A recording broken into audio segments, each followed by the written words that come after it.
My name is Victoria Hayes, and at 35 years old, I had spent most of my life believing that family was the one thing that should never fail you, no matter how difficult life became. I believed that real family members stood beside each other through every challenge, every disappointment, and every sacrifice, because love was supposed to be stronger than convenience or personal gain. Living in Sydney while the rest of my family remained in a small American town was never easy, but I refused to let the distance weaken our relationship. Even though we lived in different countries and time zones, I always made time for phone calls, family events, emergencies, and anything else that required my support. Whenever someone in the family faced a problem, I was usually the first person they contacted because they knew I would always try to help. Whether they needed financial assistance, emotional support, practical advice, or simply someone willing to listen, I consistently placed their needs ahead of my own without expecting much in return. As the years passed, I slowly became less like a daughter or sister and more like an emergency contact who existed to solve everyone else's problems. I canceled personal plans, rearranged work schedules, spent thousands of dollars helping relatives, and dedicated countless hours to supporting people who rarely stopped to consider how much I was sacrificing for them. When my younger sister Emily called one evening to announce her engagement, I was genuinely overjoyed for her and immediately shared in her excitement. She spent hours describing every detail of the proposal, showing me her ring through video calls, and talking about the wedding she had dreamed of since she was a little girl. Listening to her happiness made me emotional because I truly wanted her special day to be perfect in every possible way. Without hesitation, I promised that I would attend the wedding regardless of how expensive the trip became or how much planning would be required to travel halfway around the world. A few weeks later, my mother contacted me with what she described as a simple favor that would help the wedding planning process move more smoothly. She explained that several vendors required contracts to be signed by someone with a strong financial history and good credit score, and she hoped I would help the family by handling the paperwork. Because I trusted my family completely, I agreed without questioning their intentions or considering the risks involved. Over the following months, I signed contracts for the venue, catering company, florist, photographer, decorations, entertainment, and several additional services, believing everyone would honor their responsibilities when payment deadlines arrived. Although everything seemed normal at first, I gradually started noticing small changes that made me uncomfortable and left me feeling strangely disconnected. Important conversations appeared to happen without me, group messages often excluded me, and whenever I asked questions about wedding preparations, the responses felt unusually short and distant. Even though my instincts warned me that something was wrong, I convinced myself that everyone was simply busy and stressed because of the wedding preparations. I refused to believe that my own family would intentionally keep me at a distance after everything I had done to support them throughout the years. As the wedding date approached, I purchased expensive international flights, booked a comfortable hotel room near the venue, bought a thoughtful wedding gift, and used valuable vacation days from work. Every expense felt worthwhile because I genuinely believed I was traveling home to celebrate one of the happiest moments in my sister's life.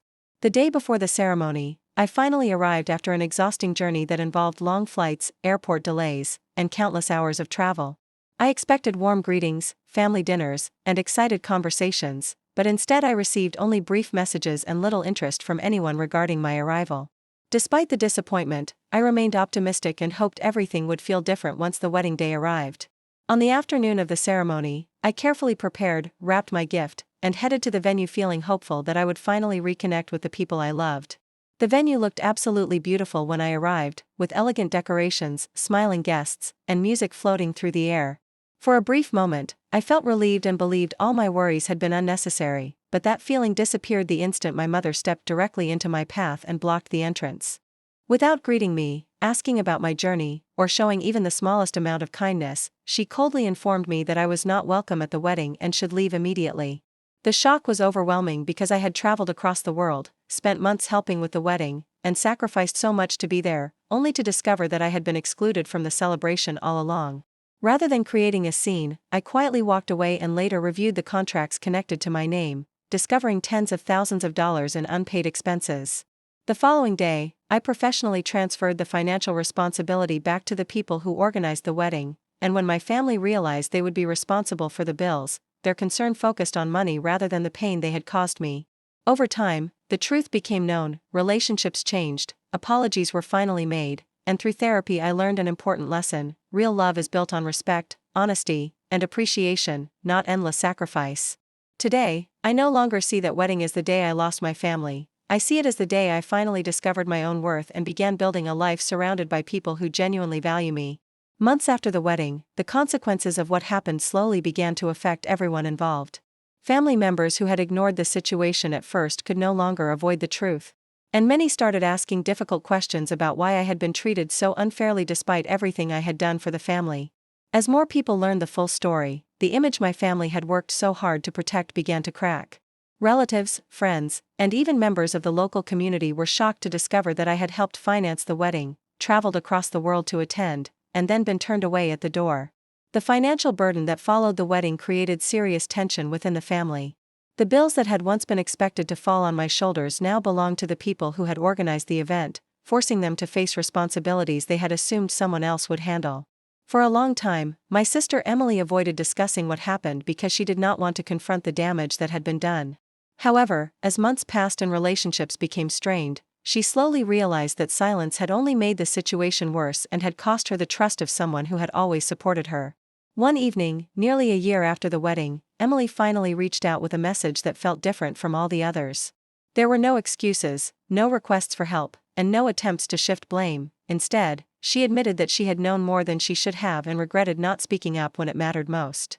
Although her apology could not erase the pain of the past, it was the first honest conversation we had shared in a very long time. For the first time, she accepted responsibility for her choices and acknowledged that fear of upsetting others was never a valid reason to abandon her own sister.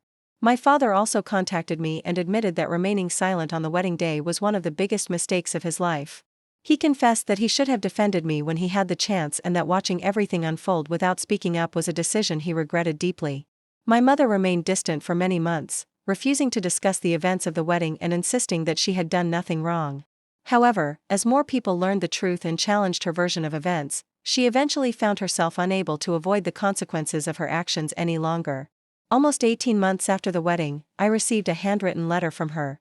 It was not a perfect apology, but for the first time she accepted responsibility for the choices she had made and admitted that she had spent too many years prioritizing appearances over genuine relationships.